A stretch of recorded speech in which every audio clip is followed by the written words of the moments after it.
नमस्कार दोस्तों, आज हम बात करेंगे भारत के एक ऐसे शहर के बारे में जो कभी स्वर्ग से कम नहीं था, लेकिन आज वो समुद्र के नीचे छुप चुका है।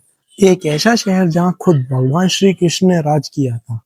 तो चलिए शुरू करते हैं इस अद्भुत और रहस्यमयी कहानी को। भगवान विष्णु के 4 धामों में से एक द्वारका। ये गुजरात के जामनगर डिस्ट्रिक्ट में अरब सागर के किनारे पर बसा हुआ एक छोटा सा शहर है, जहाँ हजारों कृष्ण भक्त आज भी भगवान के दर्शन के लिए आते हैं। भगवत पुराण के दक्षम स्कंद के अनुसार कंस का वध करने के बाद श्री कृष्ण अपने यादव वंशों के साथ मथुरा में रहने लगे। लेकिन कंस की मौत से गुस्सा होकर उसके ससुर जरासंध ने मथुरा पर हमला कर दिए। एक के बाद एक जरासंध ने मथुरा पर 17 बार हमला किया। इन लगातार हमलों से परेशान होकर श्री कृष्ण ने निर्णय लिया, हमें मथुरा छोड़कर और कहीं बसना होगा। श्री कृष्ण ने समुद्र के किनारे एक विशाल नगरी बनाने का आदेश दिया, लेकिन ये जब तक संभव नहीं था जब तक समुद्र देव खुद अनुमति ना दे दे। श्री कृष्ण ने समुद्र देव की तपस्या की। प्रसन्न होकर श्री कृष्ण को समुद्र देव ने 12 योजन जमीन समुद्र के बीच प्रदान कर दी। इसी भूमि पर भगवान विश्वकर्मा ने एक विशाल नगरी द्वारका का निर्माण किया। द्वारका एक इतनी अच्छी तरह प्लान सिटी थी कि आज के शहर की मॉडर्न सिटी को भी पीछे छोड़ गए। चौड़ी सड़कें, सोने का महल, विशाल द्वार, बगीचे, तालाब और शानदार निर्माण कला। शहर के बीच में था श्री कृष्ण का महल, जो सबसे सुंदर और भव्य था।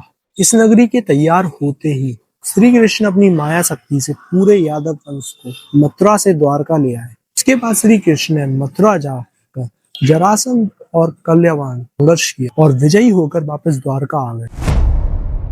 जैसे हर जीव सुख और दुख के बंधन में बंधा होता है, वैसे ही भगवान श्री कृष्ण इससे अलग नहीं थे। कुछ समय बाद महाभारत युद्ध हुआ। पांडव और कौरव के बीच में युद्ध में श्री कृष्ण अर्जुन के सारथी बने और एक महत्वपूर्ण भूमिका निभाई। 18 दिन भयंकर युद्ध चला और पांडव विजयी हुए।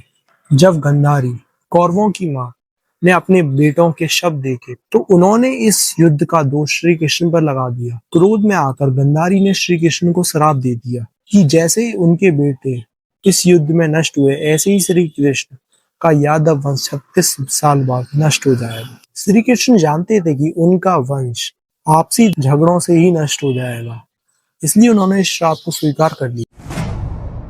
द्वारका के पास पिंडाकृति में कुछ महर्षि आए हुए थे। श्री कृष्ण के पुत्र श्याम और उनके मित्रों ने उन महर्षियों के साथ मजाक करने का सोचा। श्याम ने गर्भवती स्त्री का धारण कर संतों से पूछा कि उनका बच्चा क्या होगा। इस अपमान से संत क्रोध में आ गए और उन्होंने श्याम को श्राप दे दिया कि श्याम लोहा का मूसल जन्म देगा, जो यादव वंश के विनाश का कारण बनेगा। जब कपड़े खोले गए तो सच में लोहे का मूसल उनके कपड़े से निकला। राजा उग्रसेन ने उन को काट कर उसको समुद्र में फेंक दिया। एक मछली ने उन टुकड़ों को निगल लिया। वही मछली बाद में मछुआरों के जाल में फंस गई। मछली के पेट से लोहे के टुकड़े निकले और एक शिकारी ने उन टुकड़ों से जहरीली तीर बना लिए। 36 वर्ष बीत चुके थे और गांधारी के श्राप का समय आ गया था। यादव वंश मंदिरा के नशे में आपस में लड़ने लगे। ये लड़ाई इतनी बढ़ गई कि पूरा वंश आपस में ही लड़ने लगा। श्री कृष्ण के पुत्र भी इस युद्ध में शामिल हो गए। एक के बाद एक पूरा वंश नष्ट हो गया। बलराम जी ने भी धरती का त्याग कर दिया। श्री कृष्ण ये सब देखकर एक पीपल के पेड़ के नीचे बैठ गए। तभी एक शिकारी जरा ने उनको हिरण समझकर उन पर तीर चला दिया। ये वही शिकारी था जिसने मछली के पेट से लोहे को निकालकर उसे जहरीला तीर बनाया था। तीर श्री कृष्ण के चरण में लगा। इसी के साथ भगवान श्री कृष्ण ने भी इस लोक का त्याग कर दिया। अर्जुन को जब ये समाचार मिला तो वो तुरंत द्वारका पहुंचे। पूरा शहर आग में जल रहा था। कृष्ण के वचन अनुसार अर्जुन ने सभी स्त्रियों और बच्चों को वहां से बाहर निकाला। जैसे ही द्वारका खाली हुई, समुद्र की लहरों ने पूरे शहर को निगल लिया। श्री कृष्ण की द्वारका अरब सागर में समा गई। आज द्वारका 2 भागों में विभाजित है, द्वारका और बेट द्वारका। कई सालों तक इसे सिर्फ कहानियों में माना गया, लेकिन 1930 में यहाँ खोज शुरू हुई।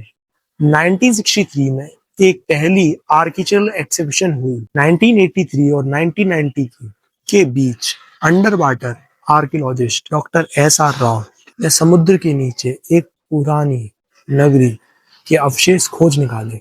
दीवारें, स्तंभ, मूर्तियां, इरिगेशन सिस्टम और एंचोर्स मिले जो द्वारका का एक विशाल पोर्ट होने का सबूत देते हैं।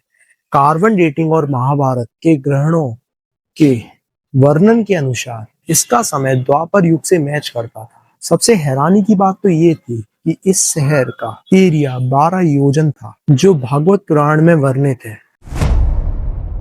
आज भी खुदाई जारी है। कुछ लोग इसे मिथ मानते हैं और कुछ लोग हिस्ट्री, लेकिन द्वारका जैसे सबूत ये संकेत देते हैं कि भारतीय सभ्यता हड़प्पा के जमाने से भी पहले की है और उससे काफी पुरानी है।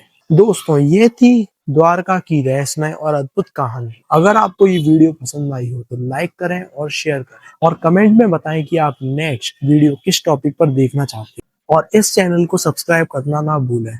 जय श्री कृष्ण।